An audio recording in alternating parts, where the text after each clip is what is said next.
Starting your art collection can feel like a big step, but it doesn't have to be complicated. In today's video, I'm going to share 3 yet powerful tips to help you start collecting with confidence. My name is Scarlett Taylor Willisky, and I have worked in the private sector of the art world for about 15 years. And I have worked as an independent curator, a advisor, and I have also worked as a assistant curator. So with that being said, know that the tips that I'm going to provide for you are designed to take you from being an impassioned enthusiast to a confident collector. So let's get into the video. Tip number 1, the look, listen, and feel methodology. So I've adopted the look, listen, feel methodology from the world of EMTs, but it is perfect for art collecting. Look, visit museums, visit galleries, and even go to your friend's house, right? Look at the art world. Look at the art world, immerse yourself in the art, pay close attention to what you're seeing, and take in the details, all right? Number 2, listen, the listen segment, right? Attend artist talks, go to seminars, sit in on a lecture. One of my favorite lectures is sitting in on the Frick collection, and they have the most wonderful topics because they've spent the last 4, 5, 7 years just writing their dissertation. So you are going to get a depth of visual vocabulary from going and attending those kinds of talks.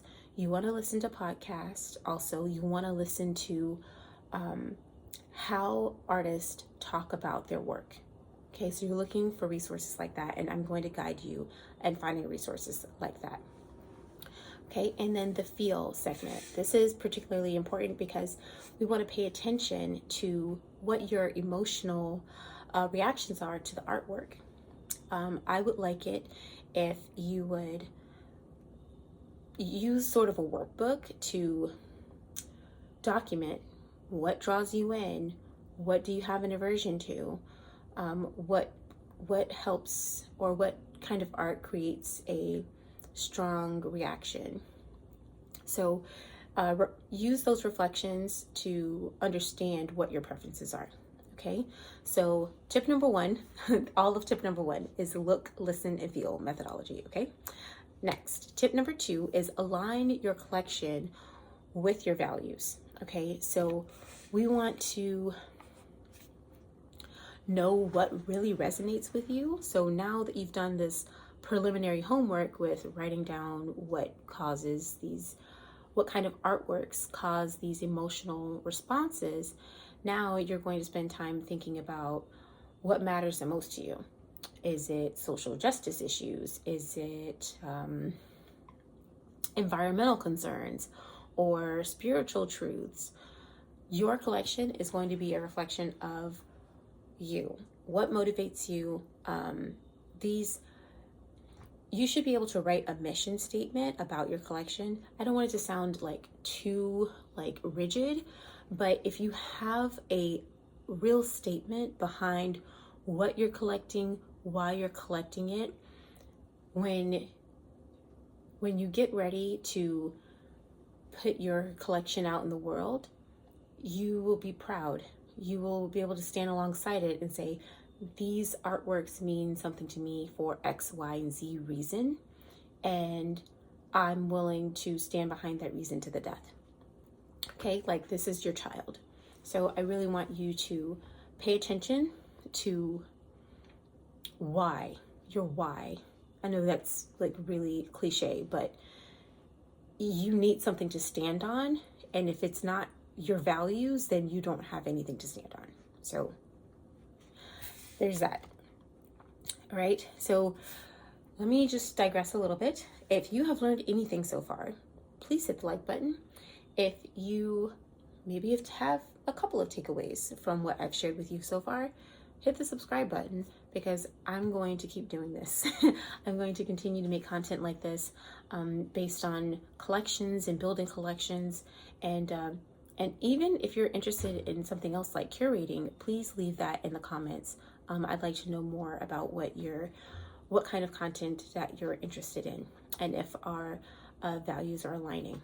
So with that being said, let's move on. So tip number 3 is to be brave and have conviction. Now that you've done the work to find what kind of art aligns with your values, it's time to be brave and stand in those decisions. Trust your instincts, okay? When you decide to research these pieces before you buy anything, okay? Before you make a purchase, I want you to, if it speaks to you, if it's important to you, let me just back up for a moment. You don't have to justify why you like anything to anyone. Let's just say that up front. If the work is important to you, the work is important, okay? There's all kinds of bougie people in the art world who are going to say, oh, it's not a Matisse, it's not important. Well, that's a lie, okay? If you like Bonnard, okay, and no one else, oh, Bonnard's dead, Bonnard's, 19th century, he's not that important. If you like Bonnard is important, okay? Period. Just leave it at that. There will be lots of opinions, all right? And they're not important unless it's your opinion, okay? If you want to buy it, then buy it. That's all the justification that's needed, okay? Is that you like it.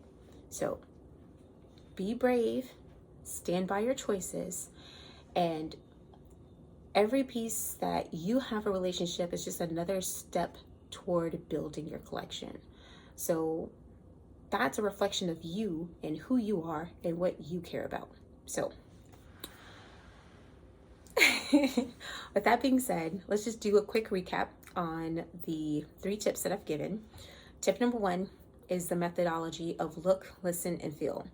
Immerse yourself in the art. Immerse yourself in the art world. Look at artwork.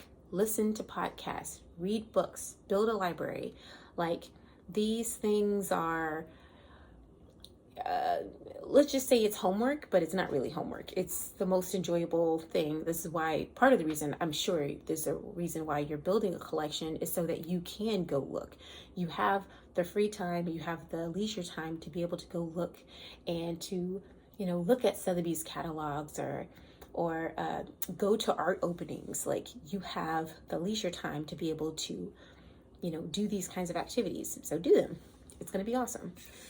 Next, tip number 2, align your collection with your values, okay? If you are interested in social justice, again, find artists who are doing that and who are talking about that in personal podcasts, on their websites. You just, all roads don't lead to New York, but a lot of them do, okay?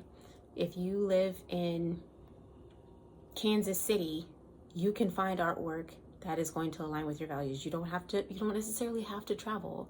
Just look at what's close, look at what's local, do some Google searches. You'll be surprised at what you find. Number 3, be brave and stand by your choices. Have conviction. If it's important to you, it's important enough, all right? So remember, your collection should be a reflection of you and what you care about, and let your passion be your guide. That sounds super cheesy, but I stand behind it wholeheartedly, okay? And if you found any of these tips helpful, be sure to like, subscribe, and visit my website, Observe Art Advisory, on building a collection with confidence. So until next time, observe with intention and love your neighbor as yourself. Take care.